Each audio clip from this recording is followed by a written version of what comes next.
Kabaye ikaze rero none ku ijambo ry'umwimerere karibu mbahaye ikaze ku ijambo ry'umwimerere Jeremy Muhirwa. Shalom Bashem Adonai Elohim Eloheyi Avraham Yitzhak Yaakov Yeshua HaMashiach. Maze anachnu cholochim lilochot hayom. Ese niki tugiye kureba uyu munsi? Tugiye gusoma mu gitabo cy'umuhanuzi Mika, turebe uko Imana izasubiza igihugu ubwoko bwayo, ubwoko bw'Imana yihitiyemo. Manze mbasuze rero mu izina ry'Uwiteka Imana ishobora byose, Imana ya Abraham, Isaka na Yakobo, byose kubw'umwami wacu Yeshua HaMashiach, benshi bakunda kwita Kristo. Nkuko mbikubwiye, tugiye kureba ubuhanuzi bwo mu gitabo cya Mika, uko Imana ivuga izasubiza ubwoko bwayo igihugu cy'isezerano. Tutangire rero kuri Mika 2:5. Nuko igihe nikigera ngo igihugu cy'isezerano gisubizwe ubwoko bw'Imana, nta numwe uzagisangira nabo. Nibyo rero Isiraheli uyu munsi ishaka gutangura buhundi kugira ngo ivuge ngo kiriya gihugu ni cyabo, kuko bazi ko neza ubwoko bw'Imana nibusubizwa igihugu nta wundi muntu uzagisangira nabo. Uwo ni umuhanuzi Mika, reka tubwire ko Imana yamubwiye. Turebe rero Mika, igitabo cya Mika, tusubire noneho kuri kandi turi kuri 2:5, tugiye kuri 3:7. Abaraguza umutwe rero, baraguza umutwe bizaba, bazakorwa n'ikimwaro kuko bitazaba. Bano bahanuzi bose b'ibinyoma bo kwa Satani bavuga ngo dore ko bizagenda, bakavuga abanti Kristo, bakavuga ibiki byose ko bese ko ari bo bazaba bari mu buhanuzi bwa nyabwo, ntabwo ariko bizagenda, kuko ntibavuga ko ubwoko bw'Imana ari abirabura. Ibyo rero kuba batabivuga, byanze bikunze bazakorwa n'isoni, kuko Imana itazabasubiza ngo itume ibyo biyumvira biba. Dukomeze rero muri Mika 5:4. Abantu b'Imana bazabaho mu mahoro. Icyo gihe nikigera, abantu b'Imana bazabaho mu mahoro, kuko abantu bose batuye isi bazemera imbaraga z'Uhoraho, kuko ari buzatanga amahoro. Icyo gihe nibiba rero ubwoko bw'Imana bukagaragara ko ari abirabura, Imana izatanga amahoro, abantu bose batangare bavuge bati koko Imana nyamana ya Isiraheli niyo ibikoze. Mika 5:9. Isiraheli izatsinda abanzi bayo bose, inabarimbure bose ku mugaragaro. Bivuze iki rero? Nibyo bano bantu bari muri Isiraheli uyu munsi bashaka kwigana kugira ngo bavuge ngo ubuhanuzi burashoje. Baravuga ngo basenye Afghanistan, basenye Iraq, basenye Syria, basenye Yemen, none dore na Iran. Hano bigahita byumvikana ko ngo ubuhanuzi busoje, bagahita bavuga ngo iby'Imana yavuze birashoje.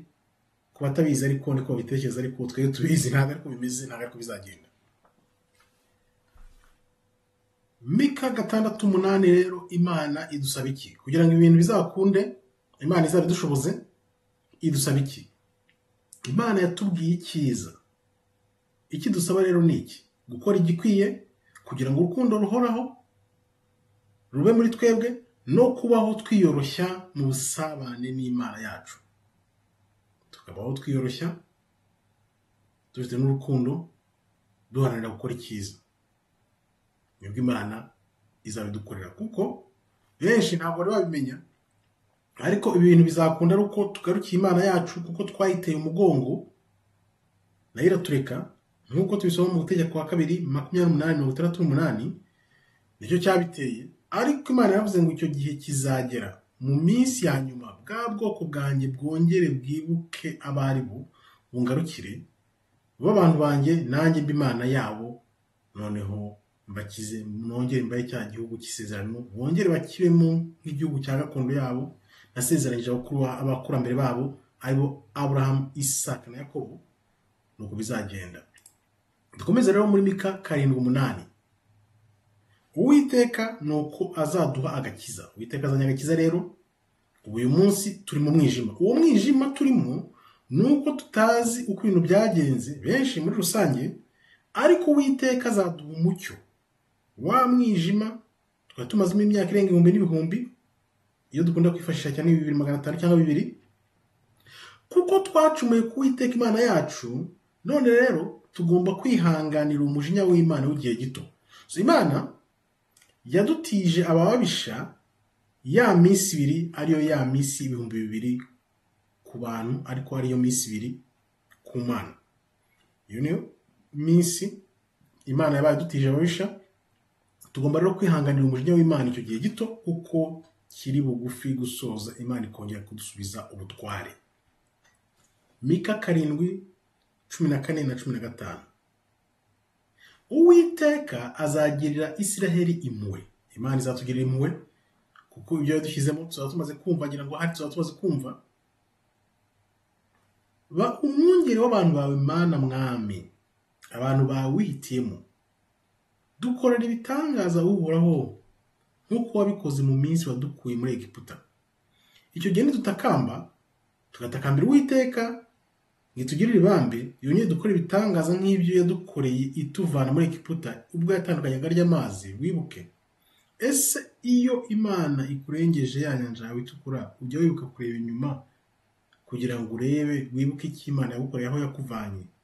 Byandikemo niba Imana yarakuvanye kure, kandi unakande like kugira ngo ubu butumwa bugere ku bantu benshi cyane bave mu buyobe. Turebere Mika 7:17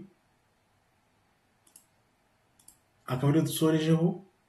Uwiteka azagirira Isiraheli impuhwe, niho tugikomeza.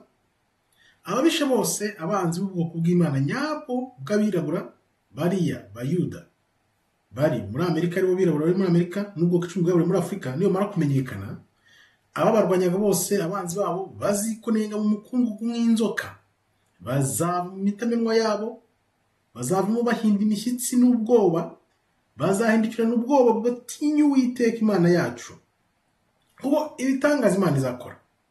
Wibuke ko Bibiliya itubwira ko ibizakorwa kugira ngo ubwoko bw'Imana bugaragare bumenyekane bizaba birenze kure ya Egiputa, ya Misiri nakubwiraga, ya nyanja itukura Uwiteka yambukije abakurambere bacu. Bose bazaza bikunenga hasi mu mikungugu nk'inzoka, bazapfunyuka mu mitamenwa yabo, ari ziriya banka bubaka, ibigeze bubaka bazapfunyukamo, bazaza bahinda umushyitsi n'ubwoba, ubwoba bazafite bwinshi cyane, kuko bazatinya Uwiteka Imana yacu izaba imaze kwigaragaza. Ubaka aribwo buhanuzi nyabwo abantu batavuga, batakubwira, ariko ndaza gukora indi video nkwereke uko abantu bose bamaze kumenya ko bari abantu bari muri Isiraheli atari ubwoko bw'Imana. Nabikubwiye inshuro nyinshi cyane, abankurikira murabizi. Ubu rero akaba ubuhanuzi Imana yanyujije mu muhanuzi Mika ko ari igihe gusa igihugu cy'isezerano kizasubizwa ubwoko bw'Imana, ubwoko Imana yihitiyemo. Nakubwira nti rero, uyu muntu ukunda ukuri, unyotewe ukuri, sangiza abantu uku kuri, kuko murabona neza uko ibihe bigenda bisimburana, uku kuri kugenda kuza hanze. Kanda aho like rero kugira ngo ubutumwa bugere ku bantu benshi cyane. Subscribe nutariyandikisha, nawe wamaze gukora subscribe ndabashimira mbikuye ku mutima, kuko binyereka ko munyotewe ukuri, mu gushaka amanywa n'ijoro mukunda ukuri, mukugeza no ku bandi ko nigiye gusa ukuri kurimo kurakomanga, kandi wibuke ko ukuri kubohora imbohe. Murakoze rero, ndabashimiye. Imana ibarinde. Shalom shalom, toda raba tov meyod.